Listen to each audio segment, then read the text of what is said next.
ये बड़े सातिर लोग हैं और ये तो महासातिर है जी। समझ गए आप कि नहीं? जी। ये सबसे बड़ा झूठों का बाप है ये। जब मृत्यु भोज पूर्ण रूप से महापाप है, एक पाखंड है, तो फिर 13 ब्राह्मणों को खिलाने का क्या मतलब है? उनके कहने का मतलब है कि आप जो बड़ा भोज करते थे जिसमें नुकसान होता था, उसमें यादव खाएं, उसमें चमार खाएं, उसमें भर चौहान खाएं, उसमें पटेल नूनिया खाएं, इनको हटाओ। 12-13 ब्राह्मणों को 12-13 कन्याओं को खिलाओ। इसका मतलब क्या भाई? आज हमारे चैनल पर बहुजनों की जननायक आदरणीय श्रीमान राजकुमार यादव जी आए हुए हैं। सर, हमारे चैनल पर आपका हार्दिक अभिनंदन है। सादर जय भीम, नमो बुद्धाय। सर, मेरा क्वेश्चन ये रहेगा आपसे कि श्री श्री धीरेन्द्र शास्त्री महाराज जी अब बोल रहे हैं सर कि मृत्यु भोज और ब्रह्म भोज नहीं करना चाहिए। अच्छा, मगर सर ये बातें, आप तो कोई संत महात्मा नहीं हैं, मगर आप 5 साल पहले ही बता चुके थे सर कि नहीं करना चाहिए। आप काफ़ी विवाद में भी घिरे थे ये सब बातें कह के।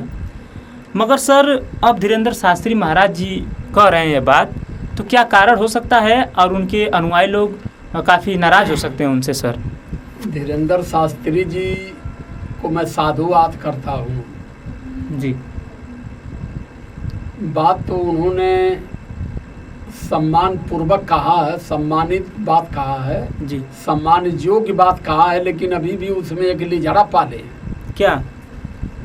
उन्होंने यही नहीं कहा कि मृत्यु भोज बंद कराना चाहिए जी। उन्होंने कहा कि कोई मरे तो 13 ब्राह्मण को 13 कन्याओं को खिला करके खत्म करो, व्यापक पैमाने पर मत खत्म करो जी।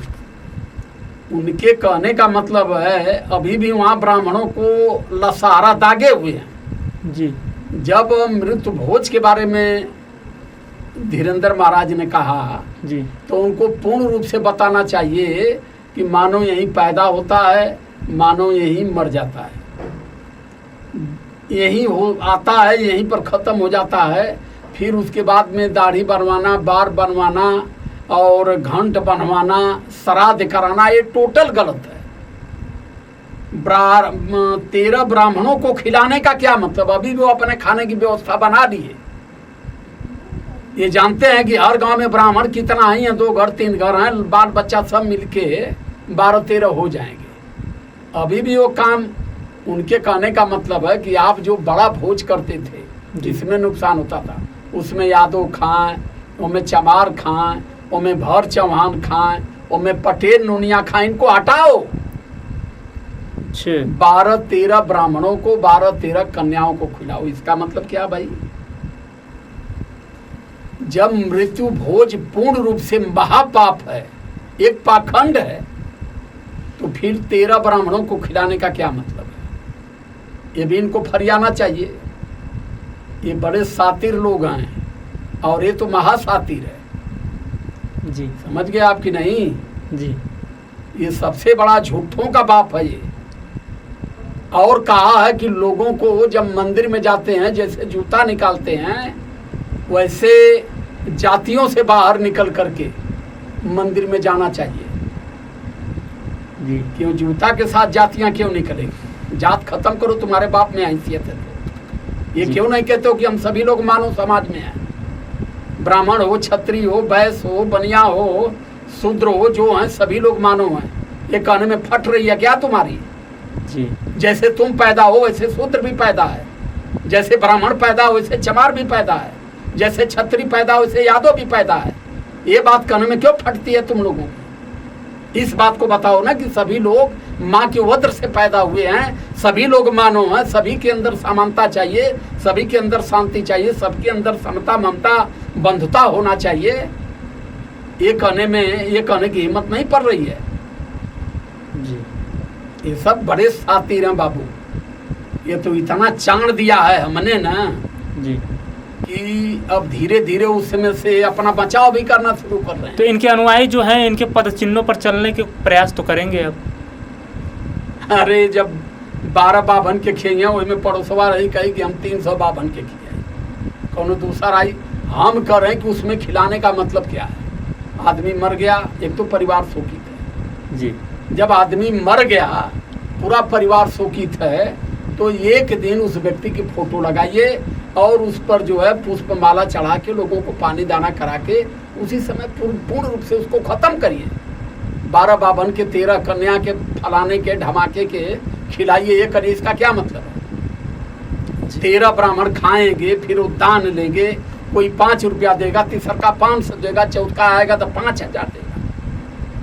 ये कहे जरूर है, ये बचने का प्रयास करें, कह रहे हैं कि मैं पुट्ठा दिमाग का हूं। मोह माया के चक्कर में आप क्यों नहीं पड़ेंगे? क्योंकि ये 20-20 लाख लेता है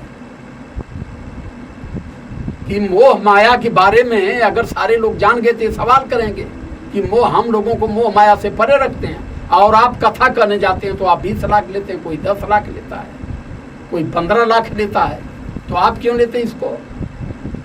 राम कथा के लिए तुम लोग पैसा लेते हो और राम पर इतना भरोसा कि पीछे बॉडीगार्ड लेकर के चलते हो, सिक्योरिटी लेकर के चलते हो। तुमको राम पर भरोसा नहीं है, देवी देवताओं पर भरोसा नहीं है, तुम स्वयं जानते हो कि देवी देवता कोई रक्षा नहीं कर पाएंगे, इसलिए सिक्योरिटी लेकर के चल रहे हो। मंदिर में 8 बजे ताला मार देते हो, कहीं कुत्ता ना हल जा। तुम्हें यार तुम लोग खुदा बता रहे हो कि यहाँ भगवान नाम की कोई चीज नहीं है। भगवान के नाम पर हम लोग व्यापार करते हैं, हम उसी से जीते खाते हैं। लेकिन हमारा भोला भाला मूल्यवासी समाज बेचारा तुम लोगों की बातों में अझुराया हुआ देखकर धर्म ढो रहा है, धर्म के पीछे मंदिर ढो रहा है, मंदिर के पीछे गोबर की पूजा कर रहा है। वाल्मीकि रामायण के अनुसार जब सीता यहाँ से गई है जंगल से, तो कितनी गायों का इन्होंने बलि दिया है, वाल्मीकि रामायण में लिखा। पहले ये बताइए ये क्या मनाना चाहते हैं? ये पहले राम को दोषी ठहराए ना अपने कि राम ने वहां गलती किया जी। राम तो मानव के रूप में भगवान आए थे, तुमको कैसे पता चला? तुम कैसे जान गए कि मानव के रूप में वो भगवान आए थे, यहाँ हत्या करने आए थे? क्या राम के बाप दादा तुमको बताए थे? जी। ये अपने आप को इतना चतुर बनते हैं, और हमारे पढ़े लिखे चूतिए गधे जाके उसके यहाँ हाथ जोड़ के उसी चीज को एक्सेप्ट करते हैं। इसीलिए वो कहता है कि इन पागलों की जय।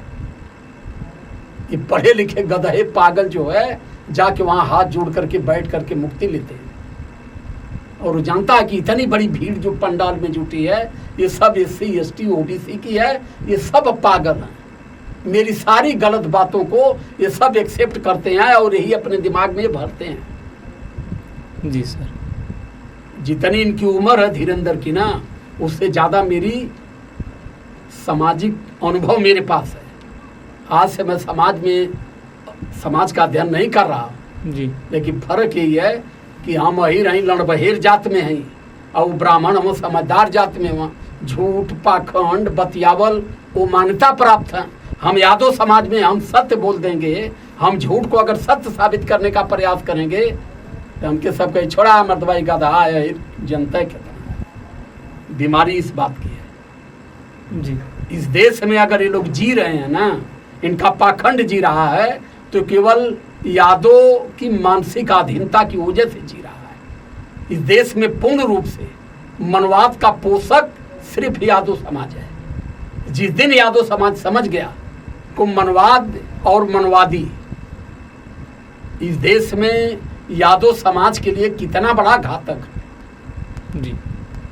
ये इनके पीठी पर जैसे भैंसियन का पोछिया सुरावल करा पगुरी मारे ली मार के गप दे खोज देना इंजेक्शन वही गति इनकी है। इनके चुचुलाए के मुचुलाए के अरे यादव जी तू ही तो भक्त हवा, तू तो कन्हैया के वंशज हवा, तू हरिये बल पर तो धर्म जियत है। यादव अपन मोछ पर गुर्रा मार के फिट हुआ अपन चलत आई जहाँ पावत हुआ उलाट देते मैं यादव ने के। जी। तो मैं दूसरे की बात नहीं कर रहा हूँ, मैं केवल अपने यादव समाज की बात। मैं तो यादव माधव मानता नहीं, मैं मानता हूँ कि हम सभी लोग मानव समाज के हैं और मानव समाज की तहजीब क्या है, मानव समाज की मानवता में पहचान क्या है। ये जितनी मानव समाज है जातियों से बाहर निकल करके अपने आप को इंसान की ओर बन जाए, सारी समस्या की जड़ खत्म। जी सर, तो ये आप मानते हैं कि जो बातें आप बोलते आए हैं और जो बोल रहे हैं, जिसमें से मृत्यु भोज आप बोले थे, वो लोग पहले नहीं समझते थे मगर आप समझने का प्रयास कर रहे हैं और कोशिश भी कर रहे हैं। क्या आपकी सभी बातों को लोग फॉलो करने वाले हैं किसी समय में? नहीं, जो समझ गए वो तो कर रहे हैं, बहुत सारे लोग हैं। कोई ऐसा महीना नहीं बाकी है, मैं यादव समाज की बात कर रहा हूँ, कोई ऐसा महीना नहीं बाकी है कि 10-20 लोगों का मेरे यहाँ फोन आए कि सर हम मृत्यु भोज का प्रत्याग कर रहे हैं, हमारे यहाँ बड़ा विरोध हो रहा है, सर हम क्या करें। हर जगह हम जा तो नहीं सकते जी सर, लेकिन कॉन्फ्रेंसिंग पर हम सारे लोगों को समझाते हैं जी। और जो हमको समझ गया ना वो फिर किसी को मानने वाला है नहीं। जी सर, चलिए सर, बहुत बहुत धन्यवाद। सादर जय भीम, नमो बुद्धाय।